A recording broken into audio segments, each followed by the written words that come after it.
രാവിലത്തെ ഷാനവാസിൻ്റെയും നെവിൻ്റെയും തർക്കത്തിൽ ഒരു പാക്കറ്റ് പാല് മുഴുവനുമാണ് തറയിൽ പോയിരിക്കുന്നത്. ആരും അത് ക്ലീനാക്കാത്തത് കണ്ടപ്പോൾ അനീഷ് ബാത്റൂം ഏരിയയിൽ പോയി ഒരു മോപ്പ് എടുത്തുകൊണ്ട് അത് സ്വന്തമായി ക്ലീൻ ചെയ്യുകയായിരുന്നു.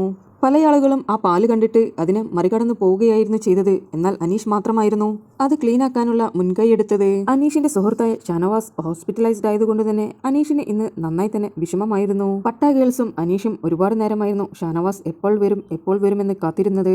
ടിക്കറ്റ് ടു ഫിനാലയുടെ ടാസ്കും ഇന്നുണ്ടായിരുന്നു. അതിൽ ഷാനവാസിനെ പങ്കെടുക്കാൻ പറ്റാത്തതിലും അനീഷിന് നല്ല വിഷമമുണ്ടായിരുന്നു. ഷാനവാസ് എത്രയും പെട്ടെന്ന് സുഖം പ്രാപിച്ച് വരട്ടെ എന്ന് ആത്മാർത്ഥമായി പ്രാർത്ഥിക്കുന്നു. ഷാനവാസ് വന്നതിന് ശേഷം തീർച്ചയായും നെവിനുമായി ഒരു ചർച്ചയുണ്ടാകുമെന്നായിരുന്നു ബിഗ് ബോസ് പറഞ്ഞിരുന്നത്. എന്തായിരിക്കും ബിഗ് ബോസിന്റെ തീരുമാനമെന്ന് അറിയില്ല. ഞാൻ മുമ്പിട്ട വീഡിയോയിലെല്ലാം എല്ലാവരും കമന്റ് ചെയ്യുന്നത് നെവിനെ പുറത്താക്കണമെന്നാണ്. ജനങ്ങളുടെ തീരുമാനം അതാണെങ്കിൽ എത്രയും പെട്ടെന്ന് തന്നെ നെവിൻ ഔട്ടാകുവാനുള്ള സാധ്യതയുണ്ട്.